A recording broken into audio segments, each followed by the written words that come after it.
guys, it's Suri, so welcome back to my channel.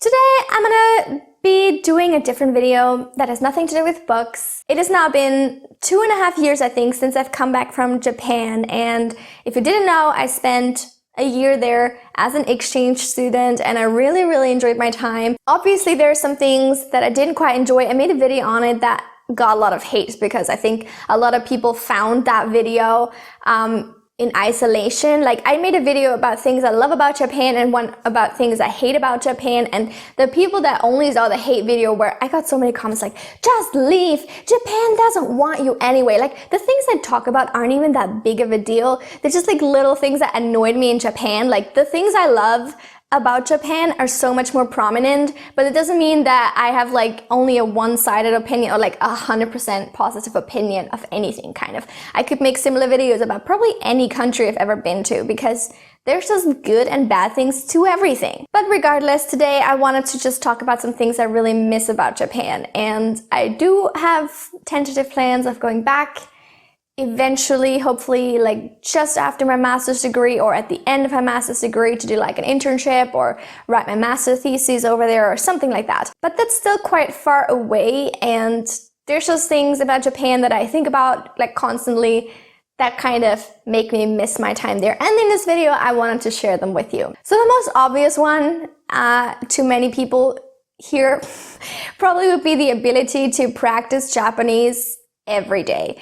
And as you guys know, maybe I am doing a master's degree in translation with Japanese and English and obviously German, but you know, I am trying my best to practice Japanese and improve my Japanese constantly, but it's difficult because I have to like actively seek out Japanese speakers that are willing to do like language exchange with me or go to classes and obviously study on my own time. But the biggest benefit of just being in the country right there is that you don't have to do anything special to practice Japanese. You can go out anywhere and practice Japanese. You have so many opportunities just in your everyday life to apply the language and to like have these different situations that you have to handle with the language. And by doing that, obviously you practice and you get better. And that's just why I love exchange years and like going abroad so much, because it does so much for your language skills.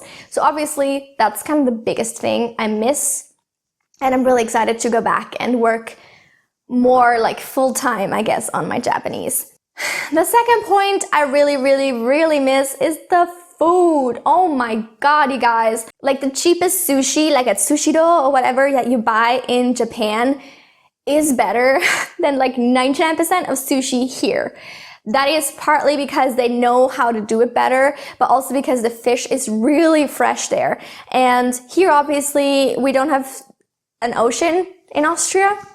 And if you're wondering why I'm going on and on about fish here, I am vegetarian, but I've always said if I go back to Japan, I will start eating fish again. First, because it's kind of difficult to be vegetarian there, and also second, because I love eating fish in Japan. It's really freaking amazing. And to me, there's still a difference in like sentience between bigger animals such as like pigs and cows and stuff like that, and fish in terms of sentience. Right now I'm not eating fish, but I'm just saying, when I go back to Japan, I'm 100% gonna be eating fish. Like, I'm so excited. It's so freaking good there. And just in general, all the originally Japanese food is freaking delicious. Their sweets are freaking amazing. The one kind that has like anko in it, which is a red bean paste.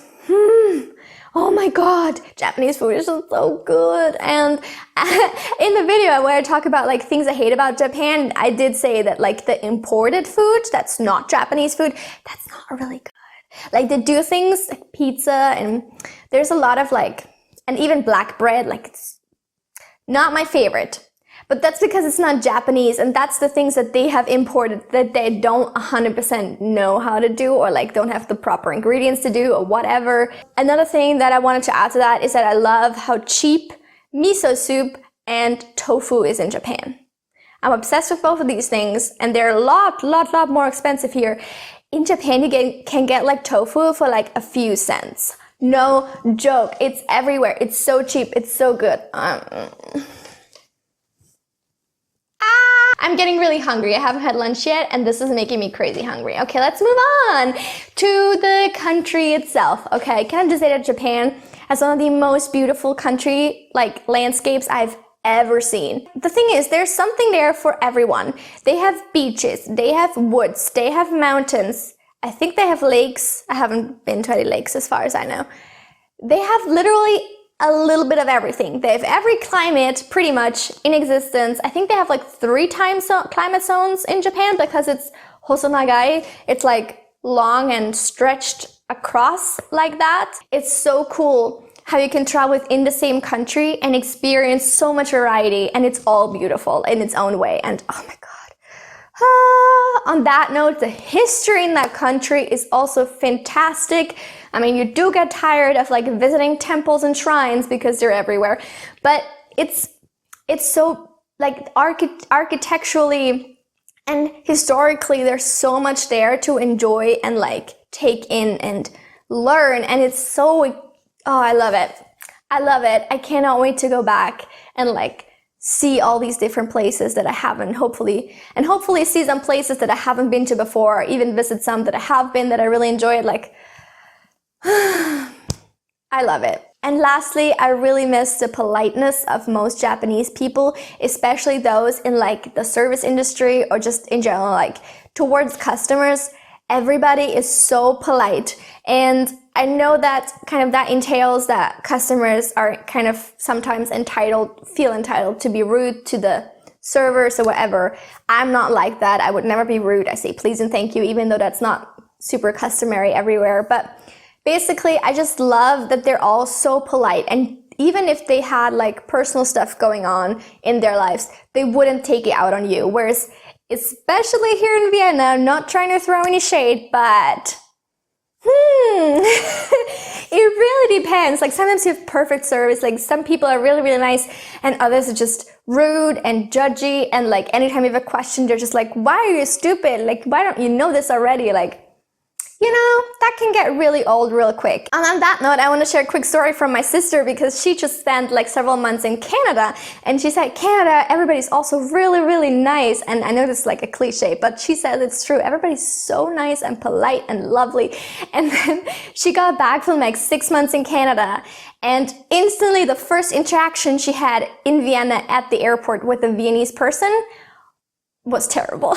And she was like, this is culture shock, basically, because she was going from a place where everybody's just so nice to being like looked at weirdly because she had a question. It was even a guy like working for the train company, and he was running around with like headphones, and she just had a question about her like card or something, and he was like, what do you want? Like, what? He like pulled out his earphones and looked at her weird, and I'm like, oh god. That's the kind of treatment you have to kind of get used to in Vienna. But Canada is different, and Japan is also different. And this is probably very like a me thing, but anytime I go into like stores, just in general, anywhere, I feel very self-conscious, especially if it's a store that's very small, that has only one like shopkeeper there or whatever. I feel watched, I feel judged, and in any situation, like I feel like they're thinking things about me, like, you know, like, oh, you shouldn't be wearing that, you shouldn't be buying that, you can't afford that anyway. Probably they don't. I understand that. It's a me thing. But that's the difference, because in Japan, I never really felt that way. I never felt judged. I never felt like I was gonna be called out for doing something wrong, like going in the wrong place, or I don't even know. You know, if I had been doing something wrong, they probably would have told me politely. And that's for me a big difference, because I never felt uncomfortable being in a Japanese store, because everybody in general, all of these are generalizations, but in general, people are just really, really nice to customers, and that's like a big thing in their culture.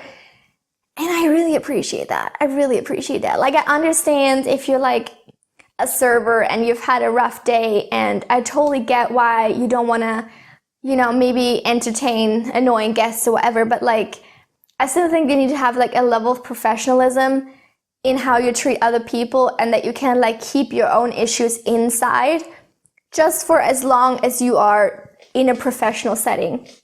And I feel like Japanese people do that really, really well. I also just love the system of like queuing for trains when you come to a train station, And in Austria and many other countries I've been to, basically people just mill around on the platform and like shove each other, trying to get in as quickly as possible.